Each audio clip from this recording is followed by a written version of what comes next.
les amis, c'est NS55. Donc aujourd'hui on se retrouve pour une nouvelle vidéo. Donc qu'est-ce qu'on va faire aujourd'hui? On va faire un peu de mécanique. Donc on va travailler un peu sur la Mégane. Donc qu'est-ce qu'on va faire sur la Mégane? Bon, on va aller sur la protection moteur, donc la protection carter. Donc comme vous pouvez le voir, le carter moteur est ici. Alors là on a le berceau moteur autour, hein. Donc moi ce qui m'intéresse c'est protéger cette partie là qui prend tous les coups quand je saute. Comme vous pouvez le voir, elle a déjà pas mal frotté et il est même un peu écrasé. Pas beaucoup, j'ai bien fait d'arrêter la dernière fois. Donc pour protéger, je vais boulonner tout simplement une plaque ici. Comme que de chaque côté du carter on a des trous avec des œillets, donc on va pouvoir mettre des boulons. Et on va mettre cette plaque là en protection. Donc c'est une ridelle de remorque assez solide, un peu pourrie sur les extrémités mais c'est pas grave. Moi j'ai besoin que du milieu, donc j'ai calculé une barre de 88 cm auquel je vais faire des trous. Je vais les percer à la perceuse à colonne et je vais boulonner ça sur la Mondeo, enfin sur la Mégane. Comme ça on pourra faire le coin avec, on pourra essayer de faire des plus gros sauts sans risquer de casser le carter, du moins j'espère. Avant toute chose, j'ai deux choses à vous montrer. Donc là, comme vous voyez, la Mondeo, j'ai commencé à faire des décos.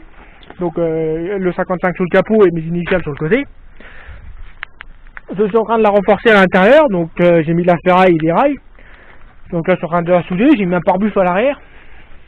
Vraiment, pour plus que ça bouge. Hein. C'est vraiment un machin qui est vraiment costaud. Donc pareil de ce côté-là, NS55, hein, avec pas mal, je trouve ça sympa, le rouge avec le tour en noir, je trouve ça vraiment sympa. Vous pouvez me dire ce que vous en pensez en commentaire, donc je trouve ça vraiment bien. Donc voilà, donc et puis j'ai une autre chose à vous montrer aussi, c'est vrai que j'allais oublier, attendez, je vous montrer ça tout de suite. Donc comme vous voyez, là je suis en train de me faire chier pour aller en dessous, je suis obligé de lever les voitures, comme ça. Là je suis en train d'installer maintenant mon pont élévateur, donc je vais vous expliquer ça rapidement. Donc là je suis en train de percer la dalle pour pouvoir mettre les colonnes, donc c'est un pont 4 colonnes, un pont Frog, hein. Donc c'est un 3 tonnes, donc c'est génial, c'est parfait. Donc c'est une commande, enfin c'est comment vous expliquer, c'est un moteur électrique qui alimente une pompe hydraulique qu'on a ici.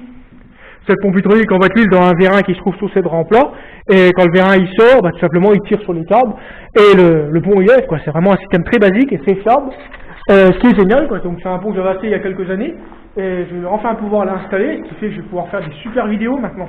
Je veux vraiment pouvoir préparer des voitures comme je voulais, quoi, aller en dessous et compagnie, parce que là j'étais vraiment un peu coincé maintenant. Mais là ça va être vraiment bien. Donc allez, c'est parti, on va faire le carter moteur, la protection du carter, et on va essayer de faire 2-3 sauts pour voir si ça tient, quoi. Allez hop, c'est parti. Bon, on va déjà couper ça à 90, donc j'ai déjà fait une marque.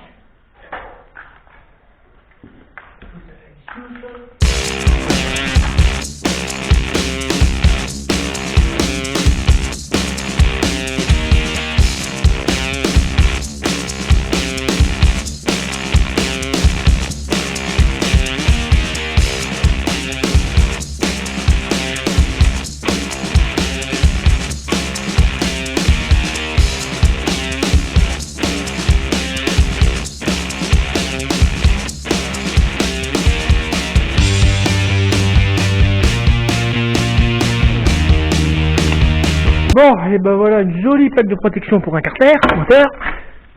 Vous voyez, en plus elle est double, largement assez solide. On va essayer ça, donc on va percer 2 trous ici et 2 trous là-bas. Donc allez, c'est parti. Bon ben voilà, on a percé les trous, donc on en a fait les deux et deux là. Dans l'enceinte ça devrait le faire. Je mettrai peut-être encore une autre fixation ici, je verrai, je vais avoir le fixer aussi devant, sinon le risque de s'arracher. Ouais, donc allez, on va monter ça, c'est parti.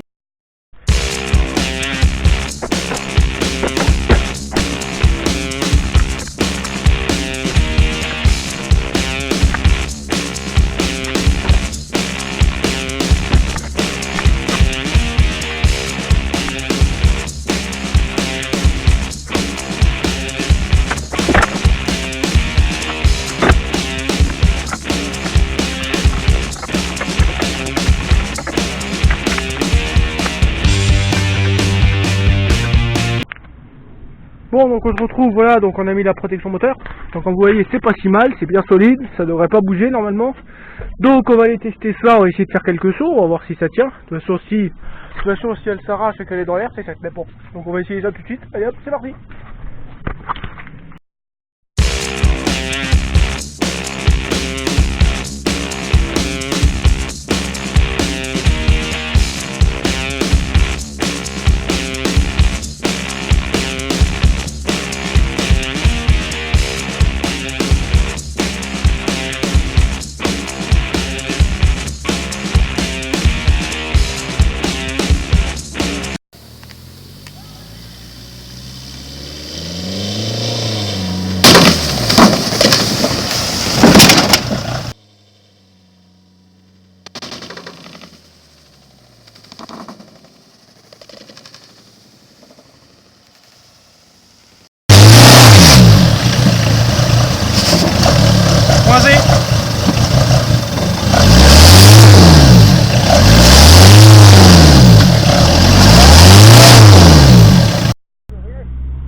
Bon, je retrouve pour le reste de la vidéo. Donc comme vous avez pu le voir, on a fait un petit parcours dans le parc avec la Mégane. Je recommencerai surtout la partie avec les pneus, parce que ça j'ai vraiment bien aimé traverser les pneus. Je leur offrir des plus gros avec différentes tailles de pneus.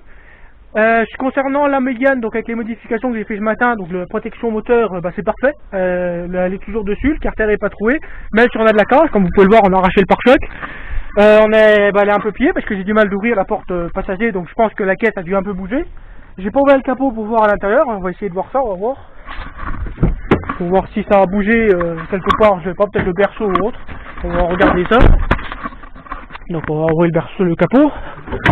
Alors, bon, elle remonte toujours autant d'huile. Non, ça n'a pas bougé. Là on voit bien la terre, enfin l'herbe. Ma protection moteur qui est toujours là, qui n'a pas bougé elle non plus. Donc c'est parfait, hein. Franchement c'est bien, on a arraché le bocal de lave-glace, enfin de direction assistée. Non, c'est pas mal, elle résiste bien. Donc voilà pour la fin de la vidéo, j'espère qu'elle vous a plu. Si tel est le cas, n'hésitez pas à mettre un pouce bleu, à vous abonner si c'est déjà pas fait, et puis à partager mes vidéos sur les réseaux sociaux, hein, Facebook et compagnie, je vous en remercie déjà. Et on se dit à bientôt pour une prochaine vidéo. Donc en principe j'essaye d'en ressortir une tous les 3-4 jours, des fois 5 jours, donc à bientôt. Salut les amis!